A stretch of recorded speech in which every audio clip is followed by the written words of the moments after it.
Welcome back to this episode of the WickerShire project. It is summertime.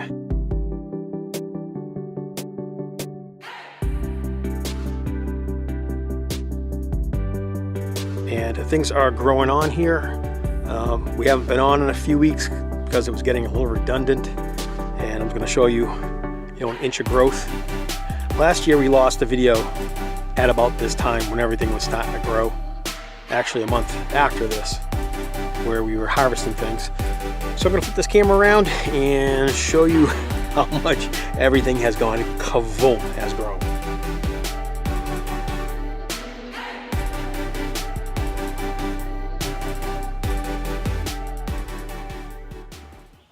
So this is the 25-gallon pot that Gail gave us, one of the grow pots.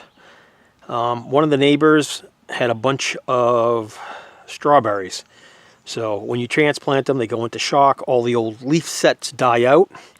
And then we have the new leaf sets coming in and establishing themselves. So there will be strawberries in this bed every single year. Sharon was complaining that her herbs weren't big enough. And she wanted carrots. So inside here, a bunch of carrots and basil. Just loaded up. Just kind of seeded it like crazy. In this pot here is one of the backup cantaloupes. We're just going to let it run. This is Sharon's flower area, and yeah, it's bloomed out, and the elephant ears have gotten big. Coleus, is that what those are? Those flowers? Something like that. Brampton pointed them out when they were a little tiny. She knew. Can't fool her. These are our pepper plants, and they're looking great. Some pepper growth on there, a lot of little bulbs and flowers. Behind that is the chamomile, looking pretty. Some sort of green bean growing. Nasturtiums all in the back. Isn't that pretty? Love nasturtiums. That's wonderful. We got some climbing green beans going up the house. Another pepper plant in the back, which is just towering. About 3 feet tall. Didn't know they get that big. These are the other pepper plants we pulled from the back that were getting buried. So, tons of red ants. I don't know what they're doing in there. More pepper plants. Is that purple basil? Man, does that grow slow, huh? And then there's mammoth basil. Genovese basil. This is all the parsley. It's the cilantro is struggling in the heat. It's protected, it's shaded, but it does not like the heat. Look at that. So, back here, I forget what those are. Trumpet flowers, some sort of blue trumpet flowers, something like that. Yeah. But buried, right? If I can get in there. Buried is the apple trees from the apple seeds. Let's see if I can pull that in there. Oh boy, you guys aren't going to be able to see it. And I should actually go dig it out because I'm going to get in there. Alright, the nasturtiums are just laying across them, huh? I guess I can pull it forwards. Oh boy, it's all trapped in there. Nasturtiums. So we had some pink lady apples. I guess I can throw that up in the front. It makes it a lot easier. These are all little baby apple trees in there.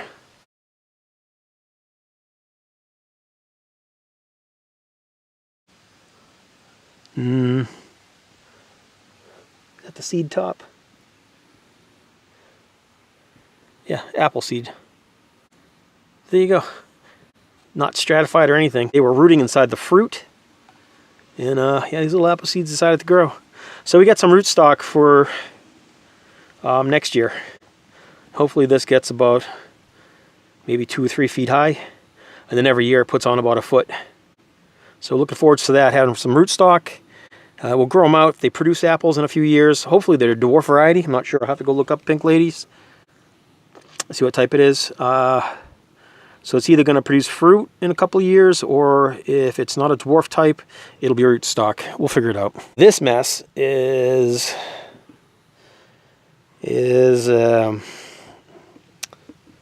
watermelon radish, right? And what likes watermelon radish? Well, obviously some sort of bug. Little bugs. And those worms were just caked. And we pulled a bunch of them. I mean, they just devastated it, right? All the leaves. I'm looking for one. But they did a number on this. It'll pull back. It'll keep growing.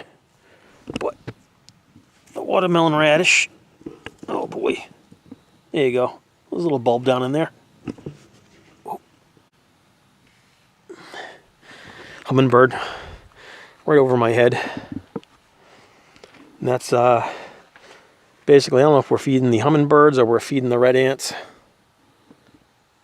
You know. But don't buy these. Don't buy these. I mean, if you don't have a hummingbird feeder, buy them. But they sell ones that have a tray. It's got a little ring of water you fill up. You put water inside of it, and then the ants come up and they can't swim across the moat. And then the sugar tray water's got like 1, 2, 3 feeders in the middle of it. You can see them on Temu or Amazon. Those are the ones you want. And then they suction cup right onto your window. Let's walk around to the back. Flowers that we said we don't know what they are. It's petunia. I think these are petunias. We'll go look at the flowers in the back. That's cardamom in there. So it went to some shock, but there's some leaf growth. So it's coming back. These are rondinese zucchini squash. I got one right there. One of the delicata squashes came up. And then I have my candy roasters started kind of late in the season. But it's got at least another 4 or 5 months to grow, so they'll be fine once you transplant them out. This big mess is all our backup cantaloupes. Flowers and stuff everywhere. But yeah, oh, yeah. So this is another one of those plants. So I think these are petunias, and they're gorgeous.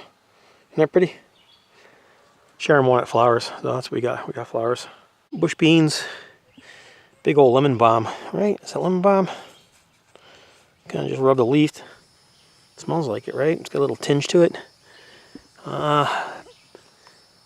Pea plant, petered out. Struggling, right? It's making tons of little flowers and stuff in there. Isn't that crazy? So this is what they look like. It's more bean plants. We harvested and cut a lot of this spearmint, and we had these big stalks, and they were just like 1.5 feet. Sharon cut and collected them. I said, don't lose it, you know, just want to come in there and harvest it. You clip them, tie them up together, hang them on a string, hang them upside down, let them dry out, put them in a blender, or just crush them up, or just strip them off and put them in a Ziploc as long as they're dry. So yeah, spearmint did well. Those big plants we thought were amaranth. They aren't. Do you know what they are? It's pokeweed. So what I did, I ripped it down. I don't eat pokeweed. I don't need it here. In this cinder block, more of those beautiful plants. Bush bean. And these are the cucumbers coming up in the back. So, about 3 foot long. Let them trellis up and go in there. That's all that super soil that's inside those blocks. Apple tree looking fantastic, going every which way but loose. You don't like the crook, so I'm gonna have to do something to straighten this out. I don't like that. This is the main. It's the primary stem. It's a volunteer squash. It's not what I want to show you. Back here where the chicken coop is, these are all the pepper plants, and they're doing fantastic. Lots of flowers. There's a pepper right there. Something got in there and ate the pepper. Huh? Must not be a hot pepper. Yeah, there's a big chew mark taken out of that. Can't have nice things, right? Chickens. Yeah, chickens are still in jail. Corn. Tassels are out. Some nasty bugs. Get out of here, you. Get. But anyways, another watermelon radish inside there. You can see it. Yeah. It's this grass. Clear that out. There you go. Watermelon radish. That was for the competition, letting that grow. Snap peas. Shockingly, snap peas right in the heat. They're getting big. Right, so I got big snap peas. We've been harvesting them left and right. I come out here and I just eat them when I see them. But there's a bunch. There's one there, another one there, one hanging down. We come out there and harvest. More corn. Yeah, lots more corn starting. Kind of cool. These are just the decorations to shade the coop in the summer, but it's producing food, so that's a benefit. The Ford Hook zucchinis are... Here's my hand. I mean, these leaves are just gigantic. Yeah, I know the corn's growing. Oh boy, we're gonna have to dig ourselves in, move some stuff. There's a zucchini in here. I don't have a light, but that's it, huh? It's about 1.5 feet long. Another one forming. These were for the competition, right? There's one there. Goes all the way down. It's about over a foot. It's thicker than my forearm. They're pretty big. Let's try to squeeze in, get a better view. We got a big old zucchini in there. Rabbit killed all my pea plants that were in there. Just came and devoured. So those are gone. Yeah, I feel bad too. Behind me. Okay, behind me are the... Yeah, sunflowers are starting up. This one here is about 7 foot. It's about 6 foot. It's about 5.5 feet. But there you go, pokeweed, pokeweed, pokeweed, pokeweed. I know they're in here somewhere. I'm trying to get through here. It's just spiky and spiny like you wouldn't believe. So these ones are low to the ground. They're blackberries. There you go, blackberries. Ow, getting snagged. But the whole yard's full of this. We'll have a much bigger production next year, 2025. Will look great. The chickens are trapped. So what you're going to see is a lot of crickets and grasshoppers around. And it's one of the bad things about not having them roaming the yard is that there's no control. There's no bug control.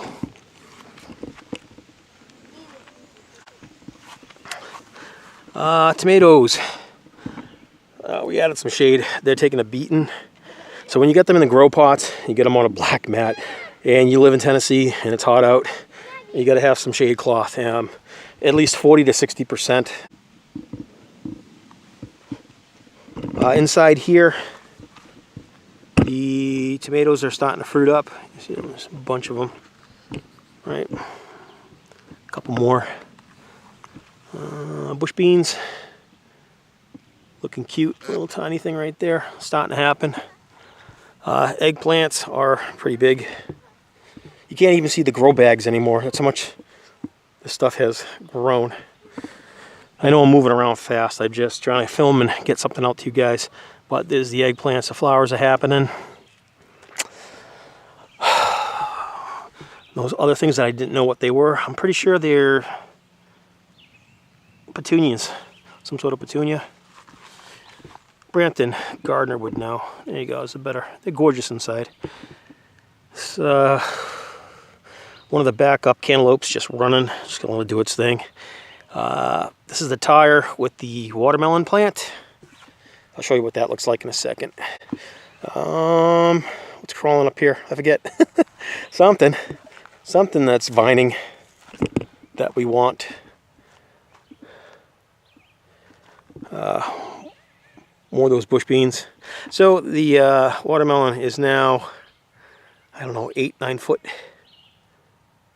It's growing out across the tarp. We're just training it out and across. A little watermelon on there. That's fantastic. There you go. That's what you want to do on the tarp, and none of the bugs and critters can get at them. Less of a chance of having damage. And then this drinks about 2 gallons of water every day. Minimal of 2 gallons inside that tire. So when this plant is about 20-25 feet, it's probably going to take about 3 to 4 gallons of water to feed it. These are all my melons that are growing up. Again, you can't even see the grow bags anymore. But the beans and the melons are growing up together, and they're starting to hit the trellis line. And you know those trellises are 48 inch, they're 4 foot. And these are about 4.5 feet, some of these melon plants. Some of the bean plants are just getting about 6 feet. So take one more quick look. I'm not going to point everything out. It's just everything's buried. You want to know what they are, you gotta go to the old videos. We'll know when they grow, but there's every kind of melon under the sun growing. Again, these grow pots are just stuffed. We have a lot of growth since the last time you guys have been here. I went in and I pruned. I've been cutting like crazy. Just snipping and cutting because I just can't have too much on each vine. I actually want to produce good sized fruit. So what we'll do is we cut this stuff off. Those secondary vines, I don't need them. You know, it's too much. Too much to take care of. Too much to feed, too much to water. Drains the plant down too much. So if you want good growth in at least 1, 2, or 3 melons off a healthy vine, that's what you got to do. You got to cut them down. Let me struggle here and find out what is growing in this. Oh, Chirenthus melon, 90 day. So this is a Chirenthus melon plant growing up, and then there's a bean, a vining bean right next to it. Of the surviving corn, I don't know, 36 that we planted here, there's at least a dozen. And out of the 24 bean plants, I'm going to say there's at least 1 or 2 in there that are probably going to make it. I am letting it grow through the metal grating. I'm not taking that off. There's a rabbit that visits us. I don't have proof of the rabbit. Usually there's doo-doo, little rabbit poo pellets. Oh, Sharon said there was a massive squash plant in the back. And she is right. There is. What do we got? There's a squash underneath there. Starts there and it ends over there. So, what's that? A harmless fly. But, again, some sort of either a black beauty or a foot-hook zucchini. It's one of them. So, again, I want to harvest. I would be eating these, but we're in a competition. So, Joe, you're killing me. Oh, there's one there, there's one there, there's one there. They're forming. There's tons of them. There's a bunch of male plants, a lot of male flowers. The females seem to be fine, right? So they're doing good. I don't water, I don't feed this plant. This is just washed down from everything. You can see where we excavated all those rocks out of that bed that we built. That's cool. I don't remember planting these, so whatever. They're free. It's kind of cool. See how sad and how hot, how terrible my plants are doing in the heat. This is all those tomatoes. You know, they're struggling. It's they're taking a lot of water. So you can see they're all green, they're growing. I don't know what's what in here, but these are bone dry, and I soaked that this morning.